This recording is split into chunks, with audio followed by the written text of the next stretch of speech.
Good evening and welcome to the news.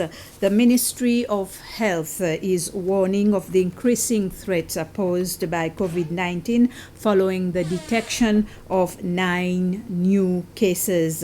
There are 7 foreigners and 2 Seychellois healthcare staff working in the quarantine center. 6 of the foreigners were already in quarantine and they tested positive during the routine testing at the end of the quarantine period, while the other one is a German visitor who arrived on Saturday and was transferred into quarantine after testing positive during random test at the airport.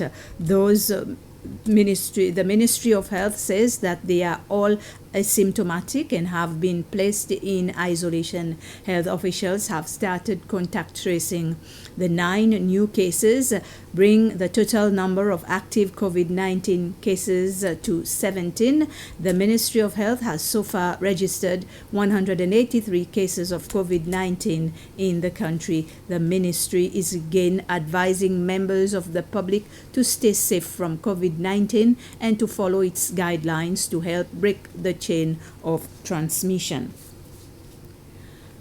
2 bilateral agreements have been signed between Seychelles and Mauritius during the second day of President Wavel Ramkalawan's state visit to Mauritius. The first agreement on security and crime combating strengthens cooperation between the Seychelles police force and its Mauritian counterpart. The second agreement on information and communication technology facilitates capacity building and the sharing of experiences between the 2 countries in this field. During the signing ceremony, both President Ramkalawan and Prime Minister Pravind Jugnauth spoke about the exceptional ties that unite Seychelles and Mauritius. They highlighted the challenges that both countries face and the need for stronger collaboration in various fields. President Ramkalawan and I have both expressed our readiness to work closely to advance issues of mutual interest. The President and I discussed the manner in which our 2 countries address the COVID-19 pandemic. We highlighted the bold and difficult measures taken to contain the virus.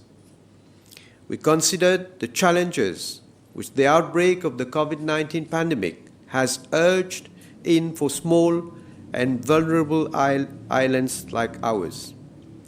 We acknowledged that the pandemic has forced countries all over the world to review their national strategies and priorities.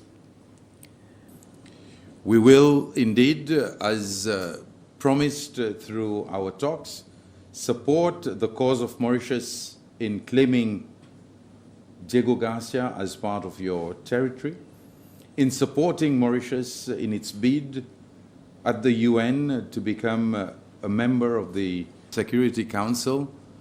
We will also support the bid of Mauritius at the AU, where you are presenting 2 commissioners, 2 persons to stand as commissioners. And be it at the African Union level, at SADC, or in the Commonwealth, and also at the UN, our 2 countries have definitely made this pledge that we will stand by each other and we will present a common front. And soon after his arrival in Mauritius yesterday, President Ramkalawan and wife Linda paid a courtesy call on President Prithviraj Singh at State House in Réduit.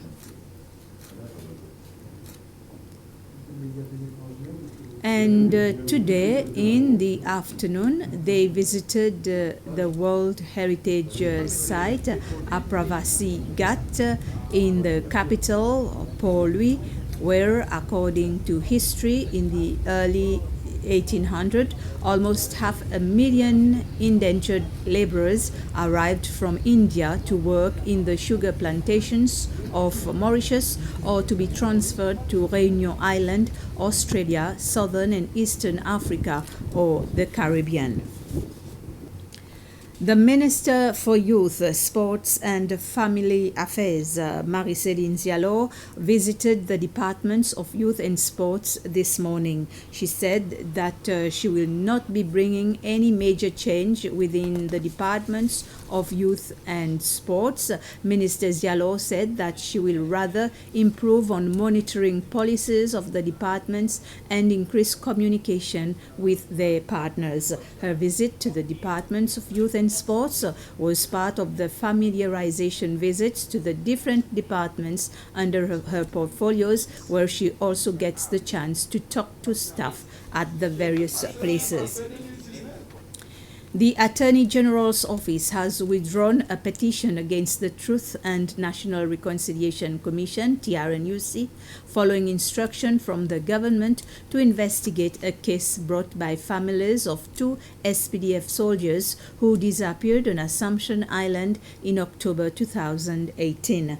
The case was brought to the Supreme Court this afternoon. TRNUC said since the AG's office said it would establish a court of inquiry, TRNUC decided not to proceed to investigate the case itself, as the court would serve the same purpose. Speaking to the press, TRNUC's Vice Chairman Michael Green said it would be up to the AG's office to decide when to set up the court, which would be totally independent of TRNUC, as it has its own procedures in place. Mr. Green said the court would hear testimonies from witnesses to shed more light on what really happened to the 2 servicemen. Thank you for watching. Good evening.